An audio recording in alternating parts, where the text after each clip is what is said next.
बच्चों, आज हम स्टार्ट करते हैं हाइजेनबर्ग अनसर्टेनिटी प्रिंसिपल। अब देखिए हाइजेनबर्ग अनसर्टेनिटी प्रिंसिपल क्या होता है। और जैसा कि मैं आपको बता चुका हूं कि जो बोहर थे, बोहर की मॉडल में जो कमियां थी, जो ड्रॉबैक थे उनके मॉडल के, लिमिटेशंस थे, उन्हें दूर करने के लिए खास करके जो हाइजेनबर्ग और डी ब्रॉगली ने काफ़ी ज़्यादा जो है इस पे ज़्यादा ध्यान दिया और इसमें काफ़ी मैथमेटिकल कंसेप्ट दिए अपने। तो अब लोग आज हम लोग स्टडी करते हैं हाइजेनबर्ग अनसर्टेनिटी प्रिंसिपल। तो देखिए, तो आज की टॉपिक है हमारा हाइजेनबर्ग अनसर्टेनिटी प्रिंसिपल। जरा समझिए, कह रहा है कि हाइजेनबर्ग अनसर्टेनिटी प्रिंसिपल, आप हेडिंग डाल लीजिएगा। और इसमें कह रहा है कि वर्नर्स हाइजेनबर्ग जर्मन फिजिस्ट थे। जो हाइजेनबर्ग है, वर्नर हाइजेनबर्ग है, ये जर्मन के फिजिस्ट है, यानी फिजिक्स वाले साइंटिस्ट हैं। 1927 में इन्होंने अनसर्टेनिटी प्रिंसिपल के बारे में बताया था। 1927 में इन्होंने अनसर्टेनिटी प्रिंसिपल दिया। तो आप कह सकते हैं uncertainty principle given by Heisenberg in 1927। अब देखिए अनसर्टेनिटी प्रिंसिपल कहता क्या है। ये खास करके अनसर्टेनिटी प्रिंसिपल ये डुअल बिहेवियर ऑफ मैटर्स को एक्सप्लेन करता है एंड रेडिएशंस को। रेडिएशन ऑफ मैटर के अंदर डुअल बिहेवियर पाए जाते हैं। इसको जो है हाइजेनबर्ग ने समझाने का प्रयास किया है। जरा समझिए, इट स्टेट दैट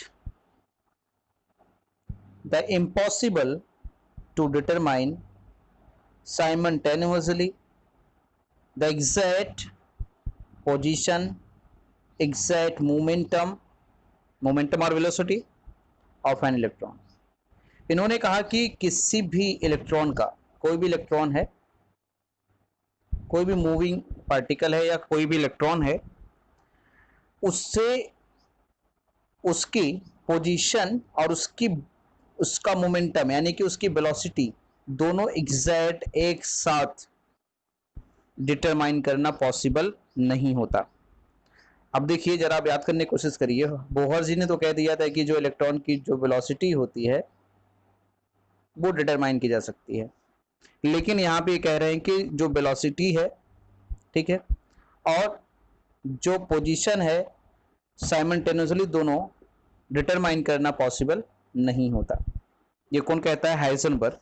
तो इनका कंसेप्ट बिल्कुल जो है बोहर के कंसेप्ट से बिल्कुल अलग था। अब इधर आगे बढ़ते हैं। यानी कि इनका कहना था कि जो है कि अगर आप जो है पोजीशन और अगर मोमेंटम दोनों एक साथ फाइंड करने की कोशिश करेंगे तो दोनों 100% आप एग्जैक्टली फाइंड नहीं कर सकते। अगर आप पोजीशन एग्जैक्ट फाइंड कर लेते हैं तो कुछ ना कुछ मोमेंटम में अनसर्टेनिटी आ जाएगी। अगर मोमेंटम एग्जैक्ट फाइंड कर लेते हैं तो पोजीशन में अनसर्टेनिटी जरूर होगी। अब देखिए, ये जो थे हाइजेनबर्ग थे, इन्होंने ये जो अनसर्टेनिटी इन पोजीशन है उसको डेल्टा एक्स से लिखा, और जो अनसर्टेनिटी इन मोमेंटम है इसको डेल्टा पी एक्स से लिखा। और इन्होंने कहा कि जो uncertainty in position, uncertainty in momentum, ये या तो h/4 पाई के इक्वल होगा या फिर ग्रेटर देन होगा। यानी कि uncertainty in position, uncertainty in momentum is always greater than and equal h/4 पाई, ये फार्मूला था। अब देखिए यहाँ पे आपका जो मोमेंटम है p, ठीक है, आपको पता है मोमेंटम जो होता है वो मास इनटू वेलोसिटी होता है। तो अब देखिए यहाँ पे क्या किया गया, p की जगह पे यहाँ पे मास इनटू वेलोसिटी रख दिया गया है मोमेंटम की जगह पे। तो ये मास किसका है? मास ऑफ इलेक्ट्रॉन हो जाएगा। ये इलेक्ट्रॉन का मास है, मास ऑफ इलेक्ट्रॉन है, ये इलेक्ट्रॉन की वेलोसिटी है, ठीक है। तो अब देखिए यहाँ पे, अब चाहें तो आप जो है ये कंसेप्ट अगर यहाँ पे रख दिया जाए तो अब क्या हो जाएगा, अगर आपको मान लीजिए मोमेंटम की अनसर्टेनिटी नहीं निकालनी है बल्कि आपको वेलोसिटी की अनसर्टेनिटी निकालनी है, तब ये वाला फार्मूला कैलकुलेट यूज कर सकते हैं। तो ये दो इंपॉर्टेंट फार्मूले हैं जिनसे एक फार्मूले से आप position and momentum uncertainty calculate कर सकते हैं और एक फार्मूले से आप जो है पोजीशन एंड जो है वेलोसिटी की अनसर्टेनिटी कैलकुलेट कर सकते हैं। तो आगे बढ़ते हैं हम लोग। देखिए ये फार्मूला आप लोग नोट जरूर कर लीजिए और इसको लर्न रखिए। तो अब देखिए यहाँ पे आपकी बुक में समझाया भी गया है कि डेल एक्स क्या है आपका। तो डेल्टा एक्स जो है पोजीशन की अनसर्टेनिटी है, डेल्टा पी एक्स या वी एक्स जो है ये आपकी जो पी एक्स है वो मोमेंटम की अनसर्टेनिटी है, जबकि वी एक्स जो है वेलोसिटी की अनसर्टेनिटी है। किसी भी पार्टिकल के पोजीशन में जो अनसर्टेनिटी होगी वो डेल एक्स से लिखी जाएगी, जो मोमेंटम की अनसर्टेनिटी होगी वो डेल पी एक्स से लिखी जाएगी, और जबकि जो वेलोसिटी की अनसर्टेनिटी होगी डेल वी एक्स से लिखी जाएगी। कह रहा है कि अब देखिए जरा समझिए, अब क्या कह रहा है, कह रहा है कि if the position of the electron is known with the high degree of accurate. अगर आपने क्या कर दिया, अगर आप पोजीशन एकदम एग्जैक्ट निकाल लेते हैं तो इसका मतलब है पोजीशन की अनसर्टेनिटी यानी कि डेल्टा एक्स क्या हो जाएगी, कम हो जाएगी। जितनी ज्यादा एग्जैक्ट पोजीशन आप कैलकुलेट करेंगे उतनी अनसर्टेनिटी क्या हो जाएगी, कम हो जाती है। कह रहा है then the velocity of the electron will be uncertain, लेकिन जितनी ज्यादा क्लियर आप पोजीशन आपको पता रहेगा, समझ ले जाइए कि पोजीशन की अगर अनसर्टेनिटी कम हो रही है तो ये जरूरी नहीं कि वेलोसिटी की अनसर्टेनिटी कम हो, यानी कि वेलोसिटी भी आप एग्जैक्ट कैलकुलेट कर पाए। वेलोसिटी जितनी कम अनसर्टेनिटी आपकी जो है पोजीशन में होगी उतनी ही ज्यादा अनसर्टेनिटी आपकी वेलोसिटी में पाई जाएगी। कहने का मतलब है कि अगर आप पोजीशन को लगभग 98% एग्जैक्ट आप बता लेते हैं, 98% एग्जैक्ट बता लेते हैं, तो याद रखिएगा पोजीशन अगर एग्जैक्ट आप बता लेते हैं तो आप समझ लीजिए कि आप जो है उस तब वेलोसिटी जो है वो 98% या 100% नहीं निकाल सकते। ये कभी पॉसिबल नहीं है, जब भी होगा इससे लेस होगा, ठीक है, इससे लेस जो है कैलकुलेशन आप कर पाएंगे। एग्जैक्ट कैलकुलेशन नहीं कर सकते दोनों एक साथ, पोजीशन और वेलोसिटी दोनों एग्जैक्ट नहीं निकाली जा सकती। अब आगे समझिए।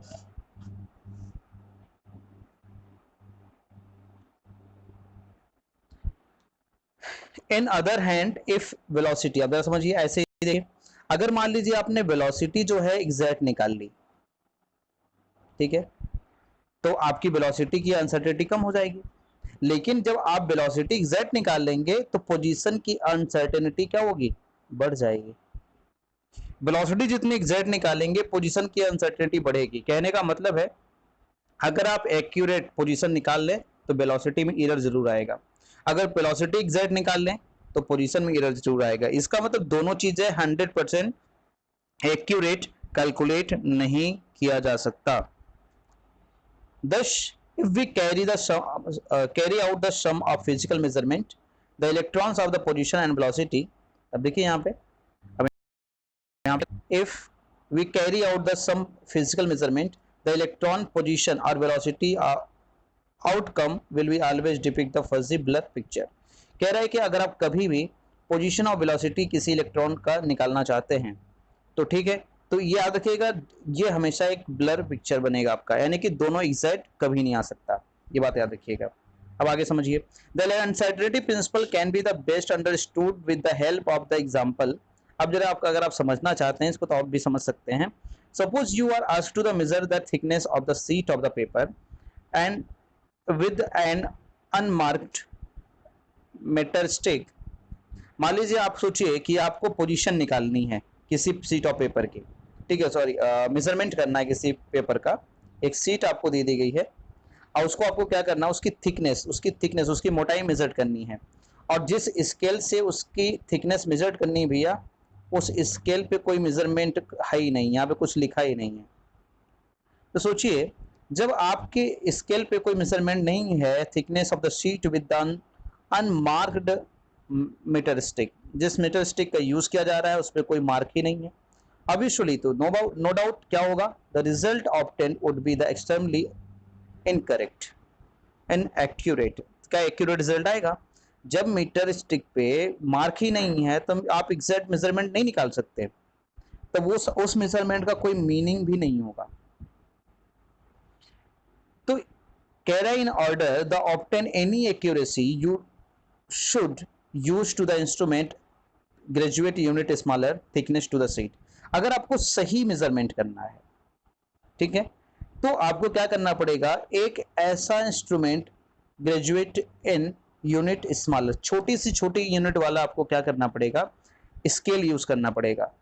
Then thickness of the sheet of the paper, ठीक है, और जिसकी थिकनेस पेपर की सीट से भी क्या होगी, उसका स्केल इतना छोटा हो कि एक स्केल से दूसरे स्केल के बीच का जो गैप हो वो इतना कम हो, समझ ली जाइए कि पेज की जो थिकनेस है उससे भी कम होनी चाहिए उस स्केल में, तभी उसका मेजरमेंट आ सकता है। तो वही कह रहा है कि एनालॉजिकली logically in order to determine the positions of electron and we must to use the meter stick calibrate to the unit of smaller than the dimension of electron। तो इसका मतलब क्या हो गया, सोचिए, आपको किसी भी पेज के एग्जैक्ट मेजरमेंट चाहिए तो आपको पेज की मोटाई, पेज की जो थिकनेस है उससे भी पतला स्केल, उससे भी पतला जो स्केल, जिस स्केल में जो है लाइनें बनी हो, ठीक है, मार्क किया गया हो, उस स्केल की जरूरत है। अब जरा सोचिए, तो ऐसे अगर इलेक्ट्रॉन की, ऐसे ही अगर मान लीजिए आपको इलेक्ट्रॉन की वी मस्ट पोजीशन निकालनी है, determine the position of an electron, अगर आपको इलेक्ट्रॉन की पोजीशन डिटरमाइन करनी है तो आपको जो मीटर स्टिक यूज करना पड़ेगा कैलिब्रेट करने के लिए यूनिट को, तो उस वो यूनिट क्या होना चाहिए, जो डायमेंशन होगा इलेक्ट्रॉन का, इलेक्ट्रॉन के डायमेंशन से भी छोटा उसकी स्केल होनी चाहिए, यानी जो स्केल के बीच में गैप बना होगा वो इलेक्ट्रॉन के डायमेंशन से भी छोटा होना चाहिए। अब जरा बात समझिए, लेकिन एक बात ध्यान दीजिए कि an electron consider at the point charge and therefore dimensionless. अब इलेक्ट्रॉन का तो डायमेंशन ही नहीं होता। अब ये डायमेंशनलेस पार्टिकल को मेजर्ड करने के लिए कोई मीटर स्टिक ही नहीं है, तो दैट मीन्स क्या हो गया कि आप इलेक्ट्रॉन कि सोचिए कि आपके पास कोई स्केल है ही नहीं इलेक्ट्रॉन के डायमेंशन को मेजर करने के लिए, क्योंकि इलेक्ट्रॉन डायमेंशन लेस है तो इलेक्ट्रॉन का मेजरमेंट ही नहीं हो सकता। जब इलेक्ट्रॉन का मेजरमेंट नहीं हो सकता तो भैया पोजीशन कैसे बताएंगे इलेक्ट्रॉन की, इसलिए इलेक्ट्रॉन की पोजीशन डिटरमाइन करना पॉसिबल नहीं है। अब आगे समझिए, to observe an electron we can illuminate with the light or the electromagnetic, an electron we can illuminate to with light and electromagnetic radiation। Electron केवल क्या है, लाइट है, इलेक्ट्रॉन एक रेडिएशन है। द लाइट, और जो लाइट होती है उसका यूज कहाँ होता है, use to must have to the wavelength smaller than the dimension of electron. कह रहा है कि जरा समझिएगा, the light used must have the wavelength smaller than the dimension of electron। Electron के डायमेंशन से भी कम किसकी होती है डायमेंशन। अगर आप लाइट का भी लाइट से भी इलेक्ट्रॉन का मेजरमेंट लाइट से इलेक्ट्रॉन का मेजरमेंट करना चाहते हैं तो कह रहा है कि लाइट की जो डायमेंशन होती है वो इलेक्ट्रॉन से भी कम होती है, तो लाइट को तो ऑलरेडी मेजर नहीं कर सकते आप। The high momentum of photon such light, याद रखिएगा एक बात को, कोई भी लाइट जो होती है उसके अंदर एक पार्टिकल कंसिस्ट किया रहता है और वो पार्टिकल क्या कहलाता है, आपका फोटोन कहलाता है। तो high momentum of photon such as light, किस फोटोन का मोमेंटम सबसे ज्यादा होता है, तो आपसे पूछा जाता बताइए कि लाइट जो होती है उसका मोमेंटम सबसे ज्यादा होता है। मोमेंटम का मतलब एच अपॉन लेमडा यहाँ पे बात की जा रही है, एच अपॉन लेमडा, यानी मोमेंटम को एच अपॉन लेमडा भी लिख सकते हैं। कह रहा would change the energy of electron by the collision, और जब कोई भी फोटोन जब इलेक्ट्रॉन के साथ कोलिजन करेगा तो वो उसकी एनर्जी में क्या कर देता है, चेंजेस ला देता है। इन दिस प्रोसेस, तो ऐसा करने पे क्या होगा, no doubt would be the able to the calculate the position of the electron, तब हम इलेक्ट्रॉन की पोजीशन को कैलकुलेट कर सकते हैं। But we would know very little about, लेकिन ये भी जानकारी हमारे लिए क्या होगी, little about the velocity of the electron of the collision.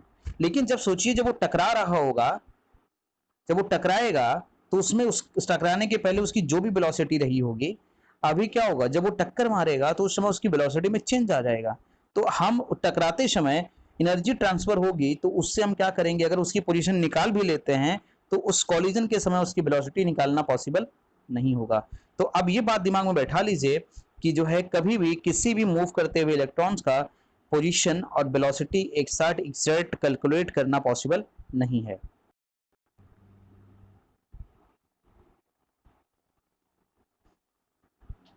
अब देखिए सिग्निफिकेंट ऑफ अनसर्टेनिटी प्रिंसिपल। अब अनसर्टेनिटी प्रिंसिपल के सिग्निफिकेंट क्या है, जरा समझिए। कह रहा है वन आज important implications the Heisenberg uncertainty principle is। Heisenberg uncertainty principle का पहला एप्लीकेशंस क्या है, कह रहा है कि it rule out the existence of the definite path और the trajectories of the electron other similar particles. तो सबसे पहली चीज, it rule out the existence of the definite path. ये सबसे पहले इस बात को साफ साफ मना कर देता है कि कोई इलेक्ट्रॉन एक डिफाइनाइट यानी फिक्स पाथ पे मूव करेगा। ठीक है, एनर्जी लेवल फर्स्ट सेकंड, ये ऐसा था ना, बोर ने बोल रखा था। तो ऐसा कोई पाथ होता ही नहीं है, पहली बात समझ लीजिए। Rules out the existence of definite path. Definite path यानी कि डिफाइनाइट एनर्जी लेवल, यानी कि ट्रांजेक्टरीज इसी को कहते हैं। किसी भी इलेक्ट्रॉन के पास जो है एक ट्रांजेक्टरीज होती है, एक डिफाइनाइट पाथ होती है, उसी भी इलेक्ट्रॉन मूव करता है। इस बात को साफ साफ ये कंसेप्ट क्या करता है, इग्नोर कर देता है। ये कहता है कि ऐसा कुछ भी नहीं होता, कोई पाथ ही नहीं हो सकता।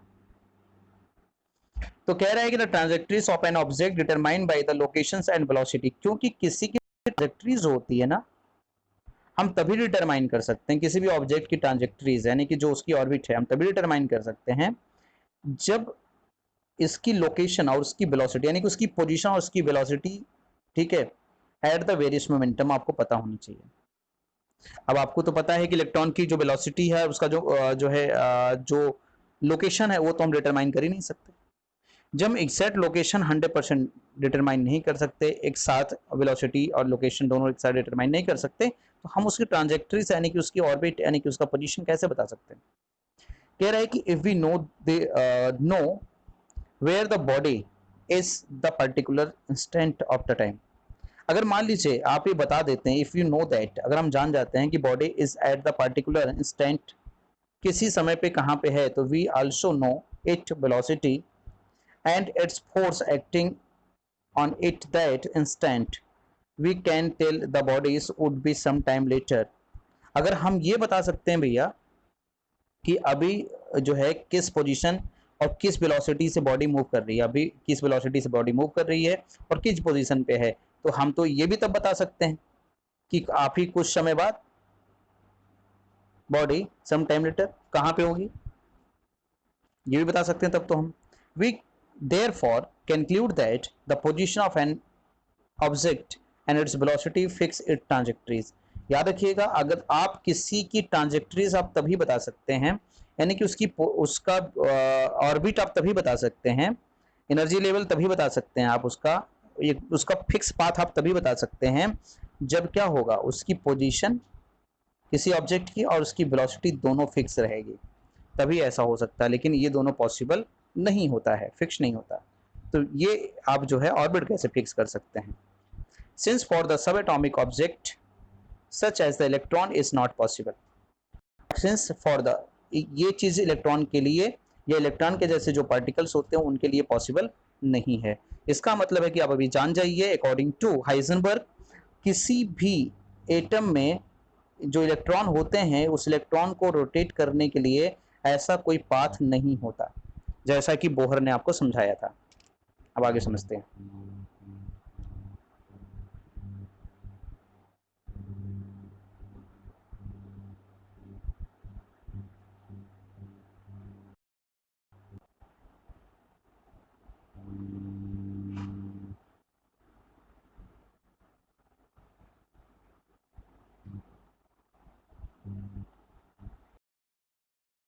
Determine the position and velocity of any instant of arbitrary degree of precision it not possible to the tell to the trajectories of electron। Electrons के ट्रांजेक्टरीज के लिए कहना पॉसिबल नहीं है। ठीक है, ये बात याद रखिए। अब देखिए इसके साथ साथ जो है आप यहाँ पे समझिए, कह रहा है कि the effect of Heisenberg uncertainty principle the significant only the motions of the microscopic object and the negligible for the that of microscopic. यानी कि देखो यहाँ पे दो बातें रखिएगा, जो इनका जो सिग्निफिकेंट है हाइजेनबर्ग का, सिग्निफिकेंट का जो इफेक्ट होता है, सबसे ज्यादा काम कहाँ करता है, ये सबसे ज्यादा काम करता है माइक्रोस्कोपिक ऑब्जेक्ट के ऊपर, ना कि मैक्रोस्कोपिक ऑब्जेक्ट के ऊपर। ठीक है, कह रहा है कि ये सिर्फ जो है काम करेगा Heisenberg uncertainty principal significant only for the motions of microscopic object. Microscopic object का मतलब हो गया जैसे इलेक्ट्रॉन के लिए, अल्फा बीटा गामा के लिए, यानी जो छोटे पार्टिकल से, जो बहुत ही स्मॉलेस्ट पार्टिकल उनके लिए। अगर आप कहेंगे सन के लिए, ठीक है भैया, सन के लिए काम नहीं करेगा, जो है सैटेलाइट के लिए भी काम नहीं करेगा, प्लैनेट के लिए भी काम नहीं करेगा, क्योंकि ये सब हेवनली बॉडीज हैं, यानी कि ये सब माइक्रोस्कोपिक ऑब्जेक्ट में आते हैं, माइक्रोस्कोपिक में आते हैं, यहाँ पे काम नहीं करता है। ठीक है, याद रखिएगा इस चीज को। तो ये सिर्फ काम कहाँ करेगा, छोटे पार्टिकल्स के ऊपर, यानी कि जैसे इलेक्ट्रॉन वगैरह के ऊपर काम करेगा।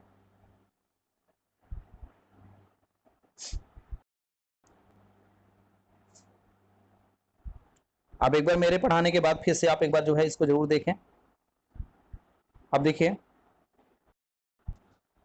कह रहा है कि in the value of del v and del x the obtained extremely small and the insignificant, therefore it may be say that in dealing of the milligram of size, or the heavier object, it associated uncertainties is hardly of any real consequence। कह रहा है कि in dealing with the, अगर आप जो है बहुत छोटे ऑब्जेक्ट की बात, आप देखिए यहाँ पे कह रहा है कि in dealing with milligram size, अगर किसी की साइज मिलीग्राम में है तो वो हैवियर ऑब्जेक्ट कहा जाएगा, और वो कोई भी मिली साइज ग्राम का जो पार्टिकल्स होता है वो हैवियर है। किसी की भी साइज अगर मिली में दी गई है, मिलीग्राम में दी गई है, समझ जाइए कि वो हैवियर पार्टिकल है। आपको मैं बता चुका हूं कि किसी भी हैवियर यानी कि माइक्रोस्कोपिक पार्टिकल के लिए अनसर्टेनिटी प्रिंसिपल वैलिड नहीं है। तो वही कह रहा है द मिलीग्राम साइज और heavier object the associated uncertainty are hardly any real consequence। ठीक है, ये याद रखिए। In case of the microscopic, micro देखिए, माइक्रो मतलब इलेक्ट्रॉन जो है आपका माइक्रोस्कोपिक पार्टिकल है, छोटे particles, like an electrons on the other hand del v or del x is obtained much larger and much such uncertainty are the real consequence। याद रखिएगा, इनकी अनसर्टेनिटी जो है रियल कंसेक्वेंस होगी,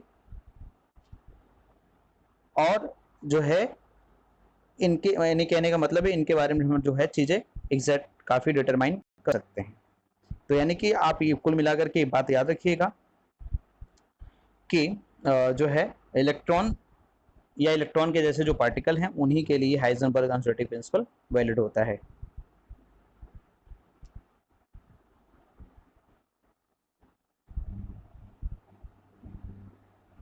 अब देखिए यहाँ पे क्या कह रहा है, कह रहा है it therefore the means if one tries of the find to the exact location and of the electron से, अगर आप इलेक्ट्रॉन का एग्जैक्ट लोकेशन पता करना चाहते हैं तो the uncertainty of only 10⁻⁸ metre, तो पता करना चाहते हैं तो उसमें जो अनसर्टेनिटी आएगी वो अगर 10⁻⁸ मीटर आएगी, देन अनसर्टेन वेलोसिटी क्या होगी, तो कैलकुलेट कर लीजिए। तो अनसर्टेन वेलोसिटी आपकी आ जाएगी 10⁻⁴ मीटर पर सेकेंड। अब जरा देखिए, which is the large than the classical pictures of the electron moving to the Bohr. और ये वैल्यू आपकी जो है अनसर्टेनिटी जो है, अगर ये कहाँ से निकाली गई है अनसर्टेनिटी आपकी, ये अनसर्टेनिटी निकाली गई है आपकी बोहर के मॉडल से, बोहर से ली गई है। अब ये अनसर्टेनिटी से देखा जाए तो देखिए आप कितनी बड़ी अनसर्टेनिटी आ रही है इसके अंदर वेलोसिटी में, और ये अनसर्टेनिटी किसके अंदर है, ये अनसर्टेनिटी दिखाई दी है classical picture of the Bohr model. Electron का अगर जो है बोहर मॉडल पे अगर बात की जाए तो ये अनसर्टेनिटी उसी के लिए दिखाई जा रही है, और ये बहुत ज़्यादा अनसर्टेनिटी है, इसलिए हम कह सकते हैं कि इसका मतलब बोहर मॉडल जो है सही नहीं है। तो it Therefore, the means that of the precise the statement of the position and momentum of electron have to be the replaced by the statement of probability that of the electron has the given position and momentum. This what happen in the quantum mechanical model of atom. अब इस चीज को जो है आपको और अच्छे से समझाया जाएगा कहाँ से। अब देखिए ये बात आप अच्छे से समझेंगे इलेक्ट्रॉन्स की पोजीशंस के बारे में, इलेक्ट्रॉन के मोमेंटम के बारे में थोड़ी ठीक से जानकारी हम लोग लेंगे कहाँ पे, आगे आपका एक टॉपिक आने वाला है probability of the finding electron, तो आगे हम पढ़ने वाले हैं, ये भी क्वांटम मैकेनिक्स का पार्ट है जिसको हम आगे डिस्कस करें। क्वेश्चन जरूर सॉल्व करिएगा आप लोग। Best of luck. कल हम लोग जो है reason of failure of Bohr model पढ़ेंगे।